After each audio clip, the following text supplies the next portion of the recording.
सबको जय मसीह की। तो आज मैं आपके साथ एक परमेश्वर का वचन बांटना चाहता हूँ, जो हम नए नियम में हम पढ़ते हैं, जो एक क्रिसमस के समय में हम ज़्यादातर पढ़ते हैं। तो उस वचन से मैं कुछ पॉइंट शेयर करना चाहता हूँ। तो आज का हमारा विषय रहेगा, परमेश्वर के लिए कुछ भी असंभव नहीं है। तो इस पर हम बात करेंगे। जो हमें ये वचन मिलता है उत्पत्ति लूका का 1:37 में हमें ये वचन मिलता है कि परमेश्वर के लिए कुछ भी असंभव नहीं है। तो जब हम बाइबल में जब शुरुआत में जब उत्पत्ति से लेकर प्रकाशित वाक्य तक पढ़ते हैं, तो जहाँ पूरी बाइबल में परमेश्वर जैसे ना जो मनुष्य से नहीं हो सकता वो कार्य परमेश्वर करता है। तो आज हम उसी के बारे में बात करेंगे, लेकिन हम एक मनुष्य की सोच, उसकी सीमा के बारे में बात करते हैं कि मनुष्य की सोच क्या है, सीमित है। मनुष्य की शक्ति सीमित है, मनुष्य की समझ छोटी है, उसकी सामर्थ्य छोटी है, मनुष्य की योजनाएं अधूरी है। लेकिन जिस परमेश्वर को हम मानते हैं, जिस परमेश्वर पर हम विश्वास करते हैं, जिस परमेश्वर की हम आराधना करते, उस परमेश्वर की सामर्थ्य अनंत और वो परमेश्वर सर्वशक्तिमान है। उस परमेश्वर के लिए कोई भी बात असंभव नहीं है। तो हम पढ़ेंगे कि बाइबल में जो जैसे शुरुआत में उत्पत्ति की किताब में, जहाँ उत्पत्ति 1:1 में लिखा है कि आदि में परमेश्वर ने आकाश और सृष्टि की। तो ज़रा सोचिए कि जहाँ कुछ नहीं था, जहाँ बिना जैसे ना शून्य था, जहाँ कुछ नहीं था, वहाँ परमेश्वर ने सब कुछ, सारा जगत रच दिया। जहाँ कुछ भी नहीं था वहाँ परमेश्वर ने ना सूर्य, चंद्र, तारा, पेड़ पौधे सब बनाया। जैसे ना मनुष्य को भी अपने स्वरूप में बना दिया। कैसे एक मनुष्य शून्य से, जहाँ कुछ नहीं होता वहाँ सब कुछ कर सकता है? ये मनुष्य कर नहीं सकता, लेकिन परमेश्वर कर सकता है। तो उत्पत्ति के शुरुआत में हमें यहाँ भी पहला बात पता चलता है कि परमेश्वर सब कुछ कर सकता है। परमेश्वर के लिए कोई भी कठिन नहीं है। जैसे हम और आगे बाइबल की दूसरी पुस्तक में जैसे देखेंगे, निर्गमन में ना, निर्गमन 14 में जब लाल समुद्र के बारे में देखते हैं, तो जब मिस्रियों ने जब इजराइलियों को मिस्र में बंधुआई कर ली थी, और 400 साल के बाद जब मूसा ने परमेश्वर को बोला कि तू जा मेरे लोगों को ला, तब मूसा तैयार हुआ। उसके बाद जब मूसा उन सभी इजराइलियों को बाहर लाता है, और जब फिरौन उसकी सेना के साथ उसके पीछे पड़ा है और इजराइली आगे भाग रहे हैं।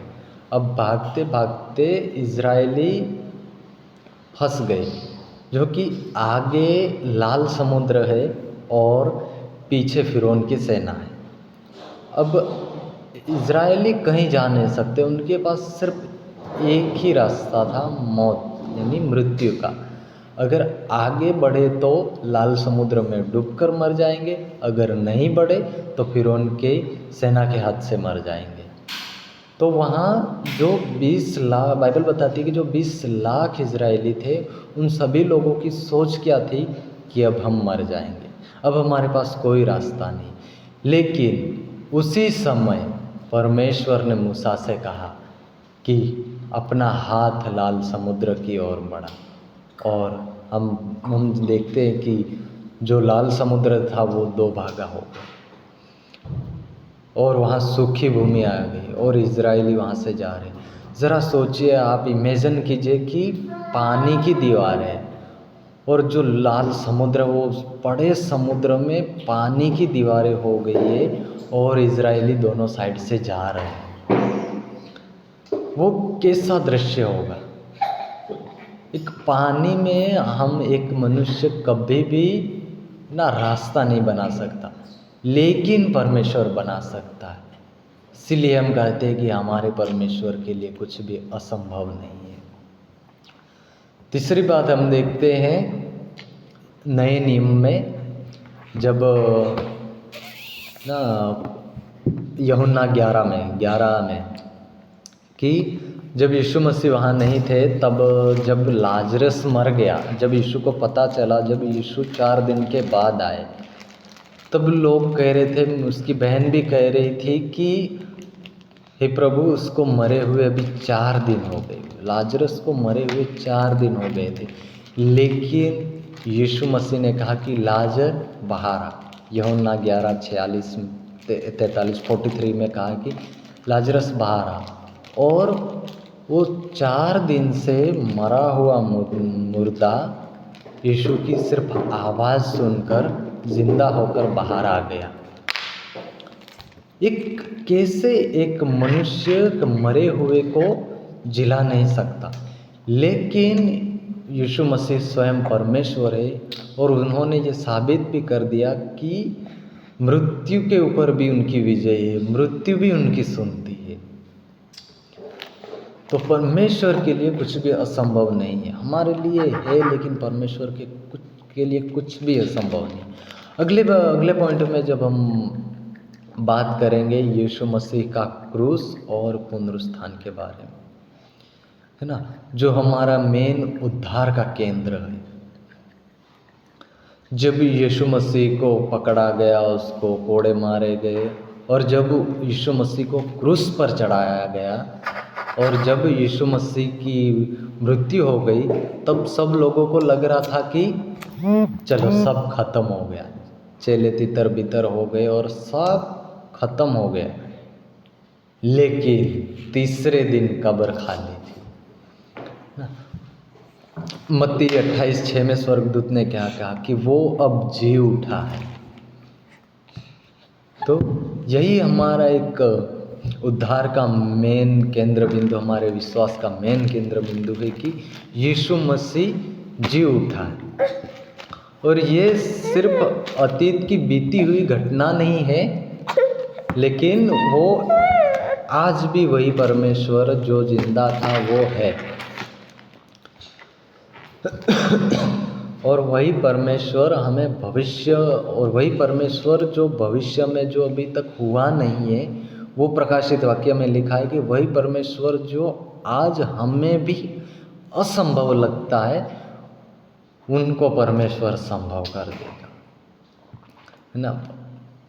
प्रकाशित वाक्य 12:1 में लिखा है कि नया पृथ्वी और नया स्वर्ग होगा। पहला कुरिन्थियों 15:51-52 में लिखा है कि तूर ही बजते ही मरे हुए सब जीवित हो जाएंगे।